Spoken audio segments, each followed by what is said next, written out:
Assalamualaikum warahmatullahi wabarakatuh. Halo guys, perkenalkan kami dari kelompok 2 dari mata kuliah Psikologi Konsumen akan menjelaskan materi terkait dengan learning and memory. Nah, adapun anggota dari kelompok 2 yaitu saya sendiri Ahriani bersama Putri Amalia Arifin, Andi Saputri Dila, Rafael Jehuda Agnis, Andi Mario Salsabila, Karen Dolenski, Nur Indasari. Nah, adapun materi yang pertama yang dimana saya sendiri yang akan menjelaskannya. Nah, perlu teman-teman ketahui bahwa belajar adalah proses yang berkelanjutan. Dunia pengetahuan kita terus-menerus direvisi karena kita menghadapi rangsangan baru dan menerima umpan balik yang berkelanjutan. Konsep pembelajaran mencakup banyak hal, mulai dari hubungan sederhana konsumen antara stimulus seperti logo produk dan respon terhadap rangkaian aktivitas kognitif yang kompleks. Yang pertama itu ada teori belajar perilaku atau behavioral learning theories. Nah, teori pembelajaran perilaku ini mengasumsikan bahwa pembelajaran terjadi sebagai hasil tanggapan terhadap kejadian eksternal. Nah, belajar adalah perubahan dalam perilaku sebagai akibat dari interaksi antara stimulus dan respon. Para penganut paham perilaku ini yakin bahwa belajar akan terlihat dari perubahan perilaku yang dapat diamati atau diukur. Dan perubahan ini terjadi sebagian besar karena lingkungan. Asumsi dasar dari perspektif perilaku adalah bahwa semua makhluk hidup itu menyesuaikan diri dengan lingkungan melalui respon.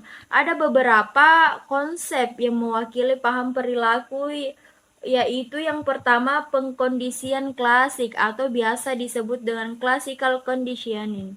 Nah, suatu teori belajar yang mengutarakan bahwa makhluk hidup baik manusia maupun hewan merupakan makhluk pasif yang bisa diajarkan perilaku tertentu melalui pengulangan. Pengkondisian klasik ini terjadi ketika stimulus yang memunculkan respon dipasangkan dengan stimulus yang lain, yang pada awalnya tidak menimbulkan respon tersendiri.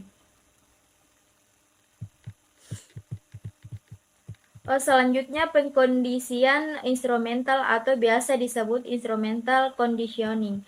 Nah, pengkondisian instrumental atau operant conditioning terjadi saat individu belajar melakukan perilaku yang menghasilkan hasil positif dan untuk menghindari hal-hal yang menghasilkan hasil negatif. Pendekatan ini terkait erat dengan teori Webb Skinner.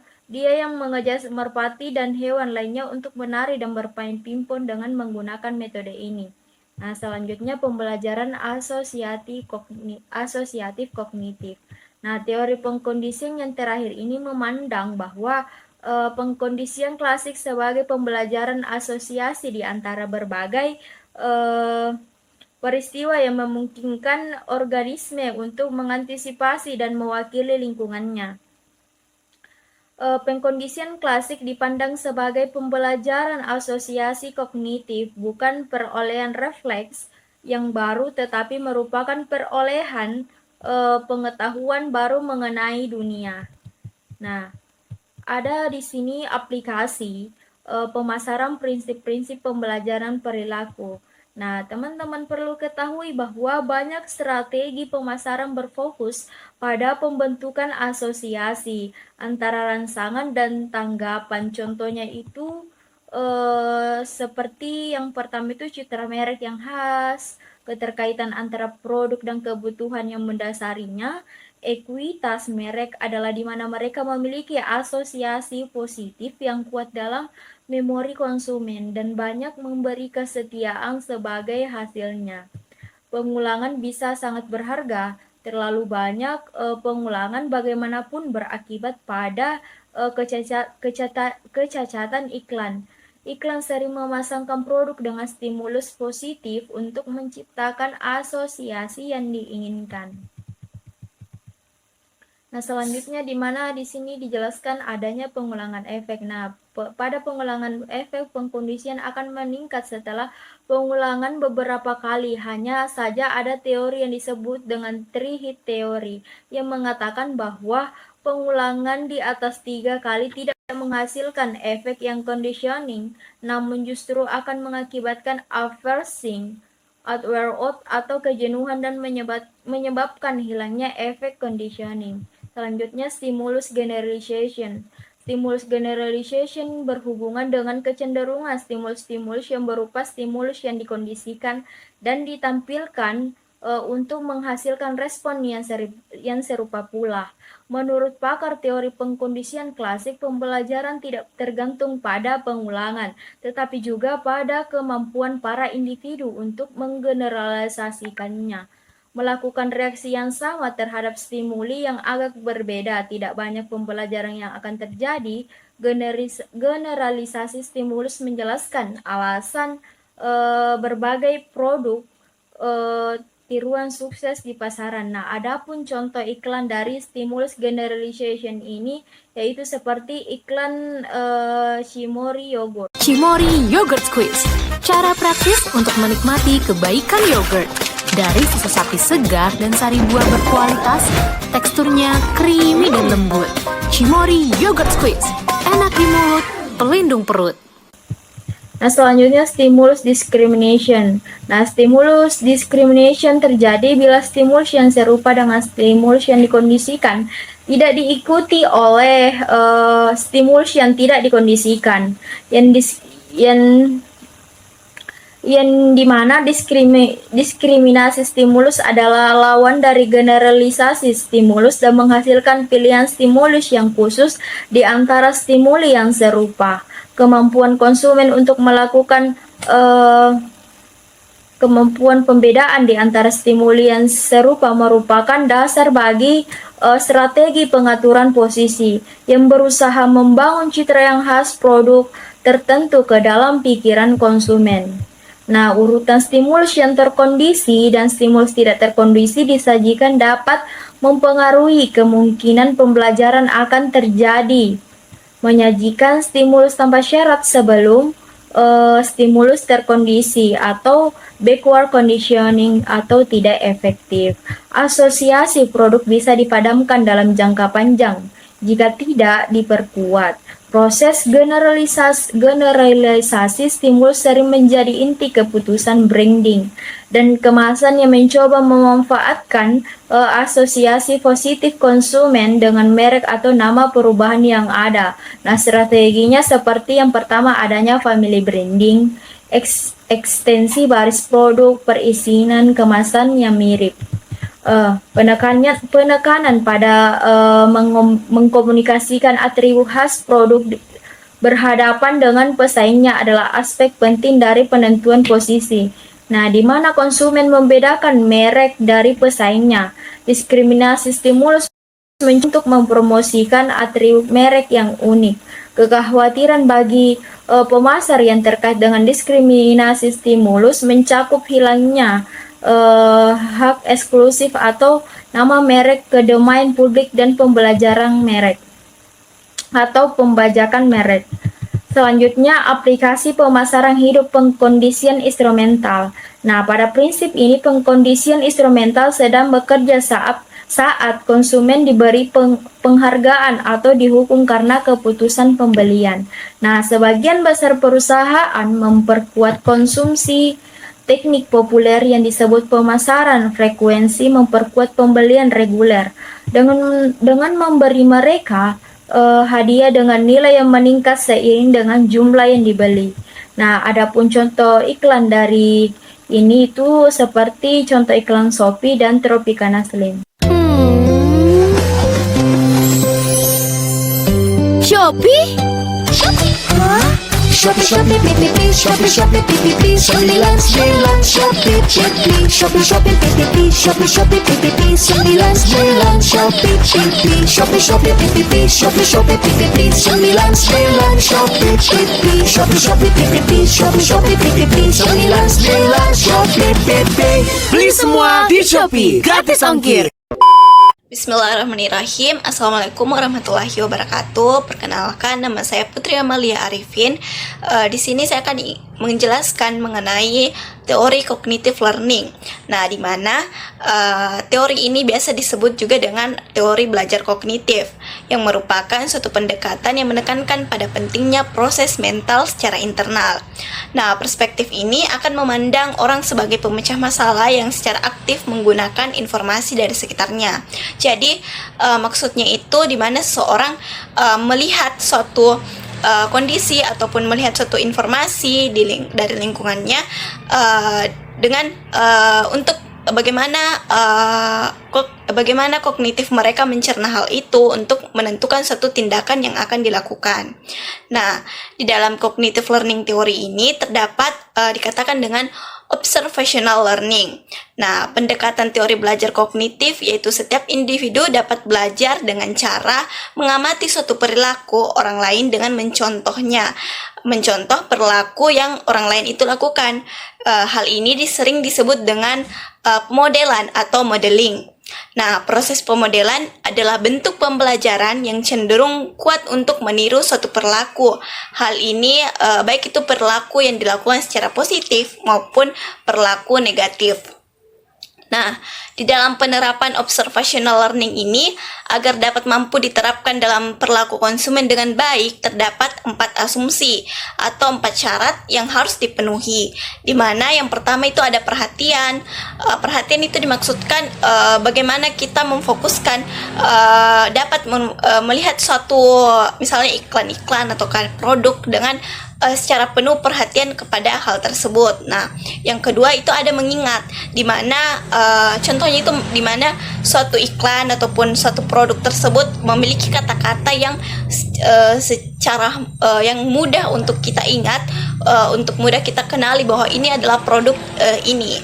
Nah, yang ketiga yaitu mengubah perhatian atau mengkonversi perhatian kita, di mana maksudnya itu kita setelah kita mengingat kata tersebut, kita mengubah bahwa kita memunculkan suatu ide ataupun yang akan kita ambil tindakan untuk membeli barang itu kah. Nah, seperti itu. Lalu terakhir itu ada motivasi. Nah, setelah kita mengubah perhatian hal tersebut dalam suatu produk, nah ada timbul motivasi, di mana motivasi ini yaitu misalnya timbul motivasi, wah ini produk ini bagus. Nah, termotivasilah kita untuk memiliki barang tersebut. Seperti itu. Lalu selanjutnya itu terdapat contoh iklan nih. Contoh iklan yang mungkin menggunakan yang menggunakan konsep dari observational learning ini. Nah, ada iklan teh sari murni. Kita dengar ya bagaimana iklan teh sari murni ini memunculkan suatu perhatian. Semangatkan pagi dengan sari murni. Yuk, sari murni. Bentuknya bundar. Iya, ada osmofilternya untuk sari teh pilihan. Rasa dan aromanya lebih. Ini teh kantong bundar sari murni Yang rasanya enak sekali. Semua suka aromanya nikmat, bikin kita jadi semangat. Oke, nah itu tadi cuplikan iklan dari teh sari murni. Nah, di mana cuplikan teh sari murni ini menggunakan iringan nada ataupun lagu. Nah, nada atau lagu ini yang digunakan itu untuk memicu perhatian kita, fokus kita kepada iklan ini. Nah, di mana hal ini juga digunakan untuk kita mudah mengingat bahwa nada ini, musik ini itu iklannya teh sari murni. Nah, bagaimana juga iklan ini memicu untuk kita memiliki motivasi untuk membelinya dengan kalimat-kalimat yang ada pada lirik lagu ataupun nada lagu yang disajikan dalam iklan teh sari murni ini. Contoh kedua itu ada iklan Oreo. Nah, mungkin bisa dilihat pada link yang tersedia di PPT. Nah, selanjutnya itu ada proses terjadinya learning observational.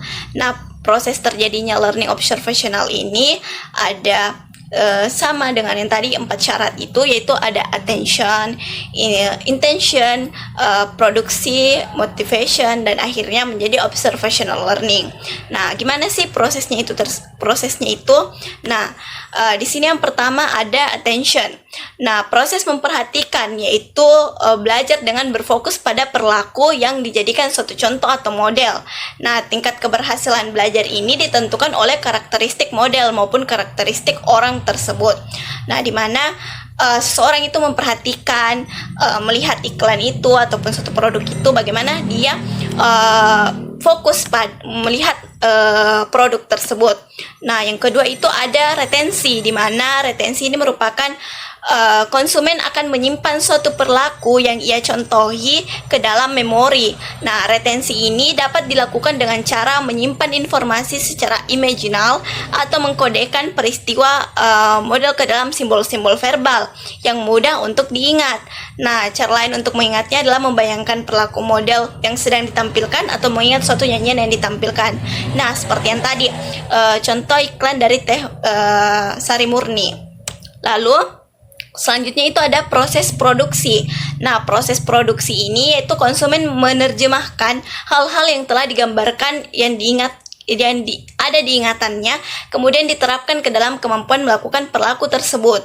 Jadi, bagaimana dia mencerna apa yang sudah dia perhatikan dan apa yang sudah dia ingat. Nah, dengan kata-kata ataupun nyanyian yang ada pada produk tersebut atau iklan tersebut. Nah, di mana dia mengingat, menggambarkan hal tersebut, lalu mampu diterapkan dalam suatu kemampuan melakukan perilaku tersebut. Ada yang terakhir itu ada motivation, di mana motivasi untuk melakukan suatu perilaku konsumen tersebut dilihat dari bagaimana seseorang memberikan penilaian kepada hal tersebut, apakah bernilai positif atau bernilai negatif. Nah, motivasi ini kita lihat dari misalnya dari suatu iklan ataupun produk, dia lihat bagaimana dia membangkitkan keinginan untuk memiliki suatu produk atau barang tersebut, dilihat dari bagaimana nilai kebermaknaan produk tersebut yang dia lihat, apakah itu berdampak positif bagi dirinya atau berdampak negatif. Nah, selanjutnya itu ada aplikasi marketing prinsip cognitive learning. Nah, aplikasinya itu yaitu kemampuan untuk mengamati hasil dari apa yang dilakukan orang lain, membuat hidup para pemasar jauh lebih mudah. Nah, di mana artinya itu mereka tidak perlu untuk memberikan punishment dan reinforcement, di mana maksudnya mereka tidak lagi memberikan kepada perilaku konsumen itu hal tersebut, karena mereka dapat mengambil keputusan atau menilai dari apa yang dia lihat dari produk itu. Nah, mereka tidak perlu secara langsung memberikan penghargaan atau hukuman kepada konsumen ketika mereka melakukan pembelian. Sebaliknya, mereka dapat menunjukkan apa yang terjadi pada model yang menggunakan atau tidak menggunakan produk mereka. Mereka tahu bahwa konsumen seringkali menirukan tindakan tersebut di lain waktu. Nah, selanjutnya itu ada aplikasi marketing prinsip cognitive learning. Nah, aplikasi marketing prinsip cognitive learning ini yaitu kemampuan untuk mengamati hasil dari apa yang dilakukan orang lain, membuat hidup para pemasar jauh lebih mudah. Jadi, para pemasar ini tidak perlu lagi secara langsung memberikan penghargaan ataupun hukuman kepada konsumen ketika mereka melakukan pembelian. Sebaliknya, mereka dapat secara langsung dapat menunjukkan secara langsung apa yang terjadi pada model yang menggunakan atau tidak menggunakan produk mereka. Jadi mereka tahu bahwa konsumen seringkali menirukan tindakan tersebut di lain waktu. Jadi para pemasar ini tidak perlu, misalnya ada suatu produk yang dimana orang lain, misalnya kerabatnya menggunakan produk tersebut. Nah, kerabat yang lain ini tidak menggunakan, tetapi dia lihat bahwa kerabatnya ini menggunakan produk itu dan produk itu bagus ketika digunakan oleh kerabatnya ini. Nah, kerabatnya ini menilai belum belum begitu menilai bahwa produk ini bagus. Nah, mungkin setelah beberapa lama, membutuhkan beberapa waktu, nah kerabat ini mungkin akan tersadar bahwa produk ini yang digunakan oleh kerabat ini memang betul-betul bagus, sehingga dia terpicu untuk menggunakan produk tersebut. Jadi para pemasar itu tidak perlu khawatir akan penilaian positif ataupun negatif dari para konsumen, karena dengan adanya marketing prinsip cognitive learning ini, mereka akan belajar dari lingkungan sekitarnya. Nah, selanjutnya itu ada bagaimana kita sebagai konsumen itu dipengaruhi oleh faktor-faktor penyebab. Nah, di mana yang pertama ada pengaruh dari orang tua. Orang tua itu biasanya mempengaruhi sosialisasi konsumen anaknya itu dari apa perilaku konsumtif yang ia yakini atau yang ia percayai. Nah, orang tua itu seringkali membatasi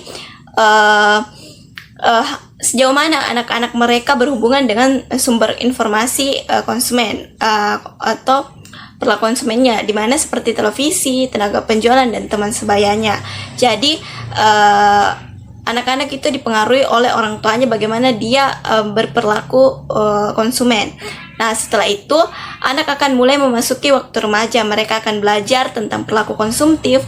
Orang tuanya mulai observational learning di situ. Nah, proses sosialisasi perilaku konsumen ini mulai dari usia 2 tahun, di mana anak dapat meminta produk yang diinginkan, kemudian meminta bantuan yang diberikan pada usia 5 tahun. Jadi anak-anak akan berproses dari dipengaruhi oleh orang tua, kemudian mulai menentukan pilihan mereka sendiri. Nah, yang kedua itu ada television dan website. Nah, iklan mulai mempengaruhi kita sejak usia dini. Nah, saat ini kebanyakan anak membagi waktu mereka dengan TV, HP, dan hal-hal elektronik lainnya. Baik, yang ketiga itu ada cognitive development. Nah, cognitive development ini atau perkembangan kognitif juga berpengaruh pada perilaku konsumen seseorang. Nah, perkembangan kemampuan anak untuk mengambil keputusan terhadap perilaku konsumen yang matang meningkat seiring bertambahnya usia. Pemasar akan mengelompokkan anak-anak dalam tahap perkembangan kognitif. Nah, tahap perkembangan terdapat 3 tahap perkembangan yang para ahli anjurkan, yaitu yang pertama itu tahap perkembangan yaitu terbatas, di mana anak-anak yang lebih muda dari 6 tahun. Yang kedua itu ada isyarat, anak-anak antara usia 6 tahun sampai 12 tahun. Yang ketiga itu strategis, itu anak-anak yang berusia sudah lebih di atas dari 12 tahun. Lalu contoh iklan dari cognitive development ini adalah iklan Kinder Joy. 5, 6, 7, 8, 9, 10. Sudah siap? Ayo. Senang rasanya melihat anak-anak gembira. Dan saya beri mereka hanya yang saya percaya. Kinder Joy selalu bisa diandalkan untuk membuat mereka bahagia dengan lebih dari satu cara. Pertama, kombinasi kelezatan krim susu dan coklat dengan 2 pola coklat renyah. Juga, mainan seru untuk mengasah pikiran putra dan putri saya. Dan pastinya, di saat kegembiraan keluarga. Kinder Joy, kegembiraan berlipat ganda. Selain menawarkan makanan atau cemilan pada anak-anak, terdapat pula hadiah seperti mainan-mainan yang dirakit sendiri untuk mengembangkan kognitif anak-anak. Nah, selanjutnya itu ada message comprehension. Nah, di mana kelompok advokasi anak-anak berpendapat bahwa anak-anak di bawah usia 7 tahun belum begitu memahami maksud dari persuasif iklan. Jadi, anak-anak yang lebih muda tidak dapat membedakan antara komersial dan pemrograman. Nah, pertahanan kognitif anak-anak belum juga cukup berkembang untuk menyaring daya tarik komersional, sehingga pada tahun 1970 Federal Trade Commercial atau FTC mengambil tindakan untuk melindungi anak-anak dari paparan iklan. Nah, itu saja yang dapat saya sampaikan. Selanjutnya materi selanjutnya akan disampaikan oleh teman saya. Sekian. Nah, selanjutnya kita akan membahas mengenai memori. Apa sih itu memori? Memori adalah proses memperoleh informasi dan menyimpannya dari waktu ke waktu sehingga akan tersedia pada saat dibutuhkan. Pendekatan kontemporer yang mempelajari memori menggunakan pendekatan pemrosesan informasi. Mereka berasumsi bahwa pikiran dalam beberapa hal seperti komputer, yaitu data diinput, diproses, dan akan menghasilkan output. Nah, bagaimana sih otak kita mengkodekan informasi? Cara kita mengkodekan atau memprogramkan secara mental membantu otak untuk menentukan informasi yang akan disimpan. Kemungkinan besar otak kita akan menyimpan data yang masuk dan mengaitkannya dengan hal lain yang sudah ada di memori. Misalnya, otak kita akan bereaksi terhadap gambar selebritas yang terkenal dan menggunakannya untuk memandu agar orang-orang memberikan makna pada gambar orang atau produk tersebut. Nah, ada dinamakan episodic memories atau ingatan episodik, berhubungan dengan peristiwa yang relevan secara pribadi. Maka, motivasi seseorang untuk mempertahankan ingatan kemungkinan akan lebih kuat. Misalnya, seorang pasangan yang memiliki lagu khusus yang mereka kenang saat pertama kali kencan, maka hal tersebut akan selalu teringat dalam memori atau pikiran mereka.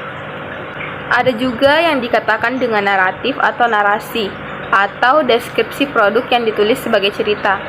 Seringkali merupakan cara yang efektif untuk menyampaikan informasi produk. Ingatan kita menyimpan banyak informasi sosial yang kita peroleh dalam bentuk cerita. Hal tersebut merupakan ide yang bagus untuk membuat iklan yang berbentuk narasi, sehingga dapat beresonansi dengan penonton.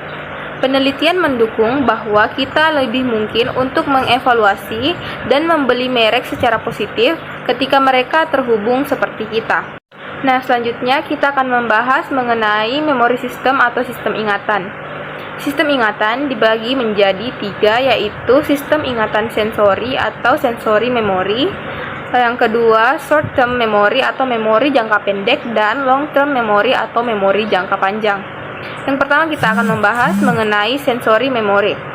Memori sensori mencatat informasi atau stimuli yang masuk melalui salah satu panca indera, yaitu secara visual melalui mata, pendengaran melalui telinga, rasa melalui lidah, bau melalui hidung, dan rabaan melalui kulit. Apabila informasi tersebut tidak diperhatikan, maka langsung terlupakan. Sedangkan apabila diperhatikan, maka akan tersimpan dan ditransfer ke sistem ingatan jangka pendek. Yang kedua ada short term memory atau memori jangka pendek.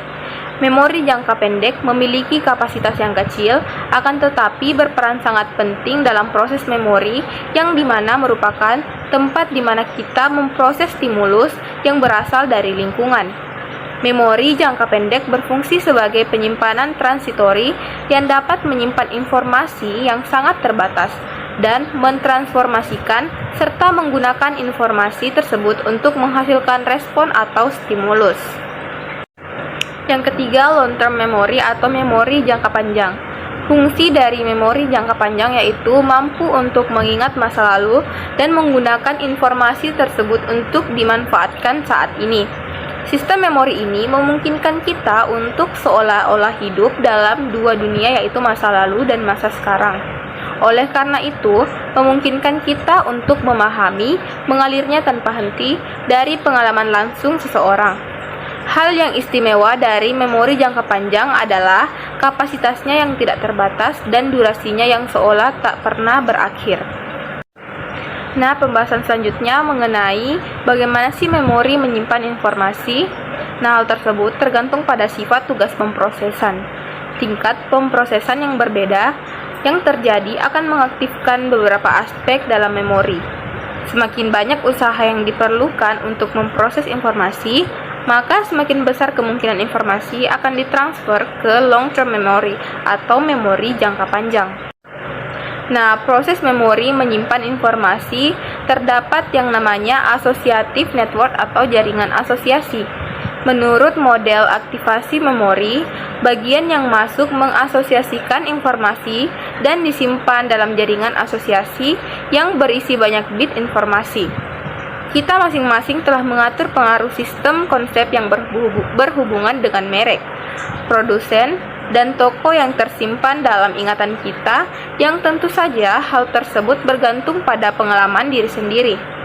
Misalnya, ketika kita ingin membeli parfum, di mana parfum tersebut dikategorikan berdasarkan merek tertentu, atau selebriti yang diidentifikasi konsumen dengan merek tersebut akan mengakibatkan konsumen mengingat merek yang muncul dalam kategori yang sama. Nah, selanjutnya ada spreading activation atau menyebarkan aktivasi. Sebuah pesan pemasaran dapat mengaktifkan ingatan kita tentang suatu merek secara langsung. Misalnya, ketika produk secara tidak langsung terhubung pada sesuatu yang lain yang terkait dengan merek dalam struktur pengetahuan kita. Proses penyebaran aktivasi ini memungkinkan kita untuk berpindah-pindah antar tingkat makna.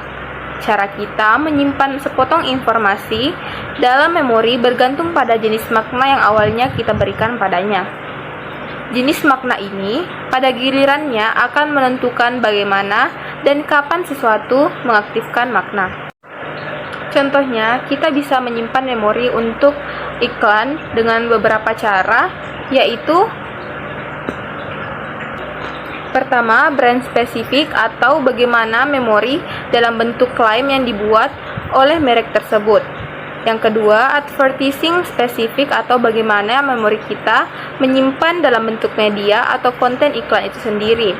Yang ketiga, brand identification atau bagaimana memori disimpan dalam bentuk nama merek tersebut. Yang keempat, produk kategori atau bagaimana memori disimpan dalam bentuk cara kerja produk atau di mana produk tersebut harus digunakan. Dan yang kelima ada evaluative reaction atau bagaimana memori disimpan sebagai emosi positif atau emosi negatif. Nah, yang terakhir ada level of knowledge atau tingkat pengetahuan. Dalam struktur pengetahuan terjadi pengkodean elemen pada tingkat abstraksi dan kompleksitas yang berbeda. Memori mungkin menggabungkan konsep-konsep ini ke dalam unit yang lebih besar yang disebut proposisi atau keyakinan. Sebuah proposisi dua simpul yang bersama akan membentuk makna yang lebih kompleks yang dapat berfungsi sebagai suatu informasi. Selanjutnya, proposisi yang diintegrasikan untuk menghasilkan unit yang lebih kompleks disebut dengan skema. Skema ini adalah kerangka kerja kognitif yang kita kembangkan melalui pengalaman. Memori menyandingkan informasi dengan lebih mudah apabila informasi itu konsisten dengan skema yang ada. Salah satu contoh skema yang relevan dengan perilaku konsumen yaitu skrip. Sebagai konsumen harus mempelajari skrip layanan yang memandu perilaku dalam pengaturan komersial.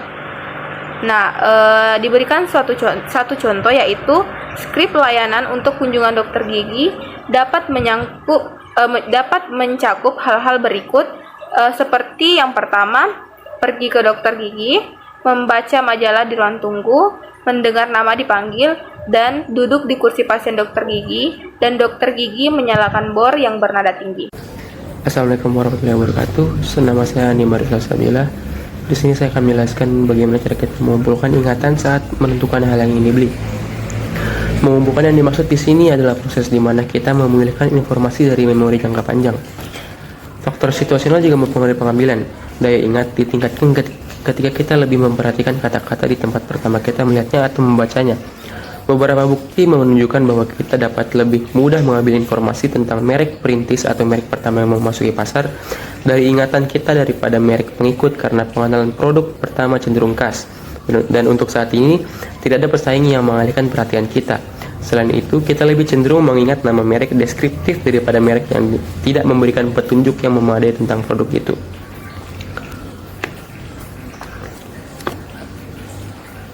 Spacing effect menjelaskan kecenderungan kita mengingat hal yang berulang dengan waktu yang lama dibandingkan hal yang berulang tetapi dengan waktu yang singkat. Contohnya pada iklan komersil di lapangan pertandingan baseball lebih sulit untuk membuat penonton melirik iklan tersebut karena aktivitas permainan baseball yang sedikit-sedikit berhenti dibandingkan iklan di pertandingan sepak bola dan bola basket yang permainannya terus berjalan. Kemudian ada state dependent retrieval menggambarkan bahwa manusia lebih mampu mengakses informasi jika keadaan internal kita sama pada saat mengingat seperti ketika kita mempelajari informasi tersebut. Jadi, kita lebih mungkin untuk mengingat iklan jika suasana hati atau tingkat gairah kita pada saat terpaan mirip dengan lingkungan pembelian. Ketika pemasar menciptakan kembali isyarat yang ada ketika mereka pertama kali menyajikan informasi, mereka dapat meningkatkan daya ingat. Kemudian ada familiarities and recall. Sebagai aturan umum, ketika kita sudah terbiasa dengan suatu item, kita cenderung mengingat pesan tentangnya. Memang ini adalah salah satu tujuan dasar pemasar yang mencoba menciptakan dan mempertahankan kesadaran akan produk mereka. Semakin banyak pengalaman yang dimiliki konsumen dengan suatu produk, semakin baik dia menggunakan informasi produk. Namun ketika konsumen sangat familiar dengan merek atau iklan, mereka mungkin tidak terlalu memperhatikan pesan tambahan pada produk atau iklan karena mereka tidak percaya bahwa upaya tambahan apapun akan meningkatkan pengetahuan mereka akan produk atau iklan tersebut. Highlight effect di mana konsumen lebih kuat mengasosiasikan hal yang mereka ketahui lebih dulu. Secara umum, kita lebih mungkin untuk mengenali kata-kata, objek, dan wajah yang kita pelajari di awal kehidupan daripada item serupa yang kita pelajari nanti. Ini juga berlaku untuk merek. Kemudian ada the viewing context dalam sebuah acara stasiun televisi di mana iklan itu muncul dapat mempengaruhi dampaknya. Hampir sepertiga penonton acara televisi mungkin untuk mengingat merek yang produknya ditempatkan di acara yang mereka sukai.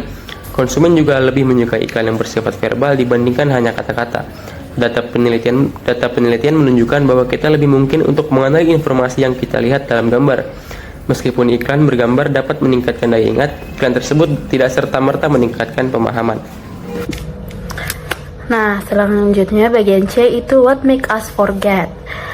Nah, yang pertama itu ada state dependent retrieval, menggambarkan bahwa manusia lebih mampu mengakses informasi jika keadaan internal kita sama pada saat mengingat seperti ketika kita mempelajari informasi tersebut. Jadi kita lebih mungkin untuk mengingat iklan jika suasana hati atau tingkat gairah kita pada saat terpaan mirip dengan lingkungan pembelian. Ketika pemasaran menciptakan kembali isyarat yang ada ketika mereka pertama kali menyajikan informasi, mereka dapat meningkatkan daya ingat. Yang kedua ada familiaritas and recall. Sebagai aturan umum, ketika kita sudah terbiasa dengan suatu item, kita cenderung mengingat pesan tentangnya. Memang ini adalah salah satu tujuan dasar pemasaran yang mencoba menciptakan dan mempertahankan kesadaran akan produk mereka. Semakin banyak pengalaman yang dimiliki konsumen dengan suatu produk, semakin baik dan menggunakan informasi, semakin baik dia menggunakan informasi tersebut. Namun ketika konsumen sangat familiar dengan merek atau iklan, mereka mungkin tidak terlalu memperhatikan pesan tambahan apapun akan meningkatkan pengetahuan mereka akan produk atau iklan tersebut. Highlight effect di mana konsumen lebih kuat mengasosiasikan hal yang mereka ketahui lebih dulu. Secara umum, kita lebih mungkin untuk mengenali kata-kata objek dan wajah yang kita pelajari di awal kehidupan daripada item serupa yang kita pelajari nanti. Ini juga berlaku untuk merek. Dan yang ketiga, the viewing context. Dalam sebuah acara stasiun televisi di mana iklan itu muncul dapat mempengaruhi dampaknya. Hampir sepertiga penonton acara televisi mungkin untuk mengingat merek yang produknya ditempatkan di acara yang mereka sukai. Terus konsumen juga lebih menyukai iklan yang bersifat verbal dibandingkan hanya dengan kata-kata saja. Dan data penelitian menunjukkan bahwa kita lebih mungkin untuk mengenali informasi yang kita lihat dalam gambar. Meskipun iklan bergambar dapat meningkatkan daya ingat, iklan tersebut tidak serta-merta meningkatkan pemahaman. Oke, bagaimana mengukur ingatan atau memori konsumen terhadap pesan pemasaran? Nah, ada dua cara mengukur memori konsumen, yakni ada rekognisi dan ada recall. Recall itu kemampuan konsumen untuk secara akurat mengingat atau mendeskripsikan secara mandiri iklan yang pernah dilihat. Sementara rekognisi ini konsumen akan diperlihatkan satu persatu iklan dan menanyakan apakah mereka pernah melihat iklan itu sebelumnya.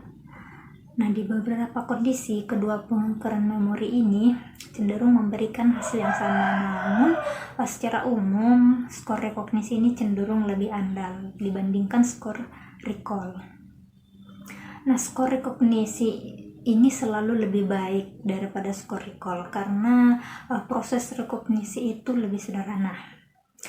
Keduanya ini memiliki peran penting berdasarkan kondisi. Nah, misalnya recall. Recall itu cenderung lebih penting dalam situasi di mana konsumen tidak memiliki data produk yang mereka miliki. Misalnya seperti di tempat yang terisolasi seperti di rumah, sehingga konsumen ini harus mengandalkan memorinya untuk menghasilkan informasi. Namun rekognisi itu lebih mungkin menjadi faktor penting di sebuah toko. Kalau di sebuah toko, konsumen akan dihadapkan dengan banyak pilihan produk yang dimana konsumen ini tinggal mengingat produk mana yang telah mereka kenal. Sayangnya rekognisi itu dapat memiliki konsekuensi negatif. Misalnya konsumen mungkin akan mengabaikan label peringatan karena mereka menerima begitu saja pesan dan tidak begitu memperhatikan. Next, ada permasalahan dalam mengukur memori. Faktor yang mempengaruhi keakuratan dalam pengukuran memori itu pertama adalah bias respon. Jadi orang cenderung akan memberikan jawaban ya untuk item pertanyaan terlepas dari apa yang ditanyakan. Selain bias respon, ada juga dalam suatu penelitian itu kecenderungan subjek eksperimen yang seringkali ingin menjadi subjek yang baik. Jadi subjek ini akan mencoba mencari tahu jawaban apa yang dicari oleh eksperimen ini, dan dia akan memberikan respon yang menurut mereka respon yang ingin mereka berikan. Next, ada memory lapse. Orang cenderung melupakan informasi atau menyimpan ingatan yang tidak akurat.